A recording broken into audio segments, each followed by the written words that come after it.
We're proud of our Super Eagles. They continue to soar whichever side of the divide they are. And we have our correspondent Ayo Deji Makinde with us in the studio. Ayo, good to have you on Panorama. Yeah, thanks for having me once again, Ruth. How are you holding up? Let me begin with that. We'll just have to try and shake it off. It has come and gone, and we'll have to look forward to the next edition in 2025. That will be in Morocco. Hopefully we'll have it in the summer. Next year is not too far. We can always make something happen. Indeed, but based on everything that played out yesterday between the Ivorians and Nigeria, what were your, if you want to give us a perspective, what were your observations? Well, Nigeria started like they've always done in the matches, in the 6 previous matches that they played before coming into the final against Cote d'Ivoire. Now, they're familiar foes. We saw what we did against them at the group stage when we beat them by 1-0. At a time when we had the lead going into the first 45 minutes and then coming into the second 45 minutes, you would have expected a proper game management, which, of course, the technical crew didn't really do to the best of their ability. Not that they didn't do it, but they could have done it better. And that really allowed the Ivorians to seize the opportunity. You take a look at the 2 goals that Nigeria conceded. It all came right from the right fullback position to get the crosses into the dangerous area where Nigeria was punished by 2 goals. And fatigue sometimes might set in. There's something most coaches love to say: if you don't score goals, you don't win matches. If you concede goals, you must try to outscore the number of goals you've conceded if you want to have the upper hand. Unfortunately, when it mattered the most for the Super Eagles of Nigeria, they couldn't rise to the occasion. Okay, I came across some analysis. I don't know how this one works. A lot of concerns were in the structure of the outplay, you know, the arrangement. Some were calling for, it should have been 4-4-2-1, if I'm correct. I don't know, how were you, what were you expecting, you know, from the arrangement in the outplay? Well, after the first match against Equatorial Guinea, Nigeria drew 1-1. Going into the match against the Ivorians on match day 2 of the Africa Cup of Nations, they switched to a 3-4-3 system. And, of course, that really got them the victory against the Ivorians. It did used the same system against Guinea-Bissau, rolling into the round of 16 against Cameroon and, of course, Angola in the quarterfinal.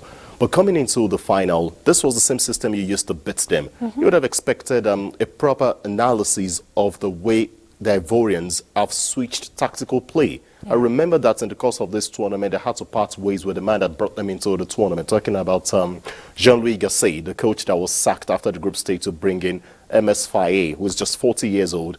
And that seemed to, him coming into the team to take charge of the team, really brought a bit of tactical tweak that actually saw them through, squeezing through into the round of 16, through the quarterfinal, through the semi-final. That was not the same Ivorian that we saw on match day 1 that, you know, beat Guinea-Bissau in the opening match of the tournament. It was not the same Ivorian that we saw play against Nigeria.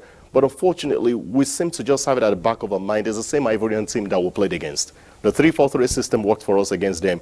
Something should have changed. Perhaps a 4-2-3-1 system could have worked to at least put a lot of pressure, not allowing the defenders to have the ball. Because if you see, there was enough opportunity and services coming from the backs, from the wing backs to the forward players, and that allowed those dangerous crosses to go to the path of Sebastian Alla and Frank Kessie to get the goals that really punished Nigeria. Yes, because we saw the Ivorians, you know, play a really tight defense game in as much as they were going for goals, which from what you're analyzing now is not what we're expecting, you know, our players to do. They were playing more of the defense when they got the first goal in the first half rather than going for more goals in the second half. What do you make out of that? Well, historically, the Super Eagles have never been known to be a side that loves to defend. We've always been a team that loves to score goals.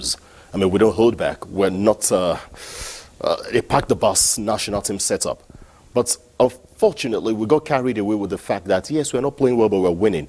Sometimes coaches will argue, play beautiful football and lose. You're going to perfect it over a period of time and you start getting the results. But it's a tournament of 7 matches. We decided to stick to a particular game plan.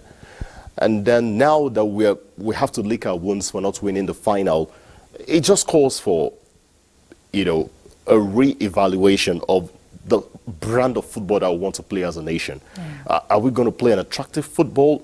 Do we have the players to play the attractive football? Do we have the coach and the technical crew that can allow us play attractive football like the Cape Verdean national team did at the Africa Cup of Nations? But again, so many things will really go into consideration if we really want to have these things done over the next few months. Remember, this is not the time to start breaking down the entire structure, because AFCON 2025 is just around the corner. It's not the time to start saying, oh, let's sack a coach, let's do this, let's do that. And going forward, Ayodeji, let's, yes, nobody's happy about that, but we have to move on, right? Like the president says, it's a win for all, irrespective of what the outcome is. So going forward, what tactical steps, is expected from the players? Well, taking a look at the players that we have players that can easily adapt to any system that any coach wants to play. Even if you bring a Pep Guardiola to the Super Eagles of Nigeria, we have players that can play his brand of football. What will really happen is the role of the technical department of the Nigeria Football Federation in determining the quality or the types of players they will be inviting over the next few match days.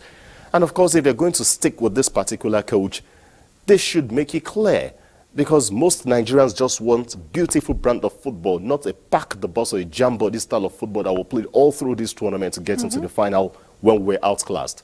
I would rather advocate that we have a gradual reintegration of some of these players into a system that could be very attractive and win Nigeria trophies, rather than an instant radicalization where we just unbundle all the structure.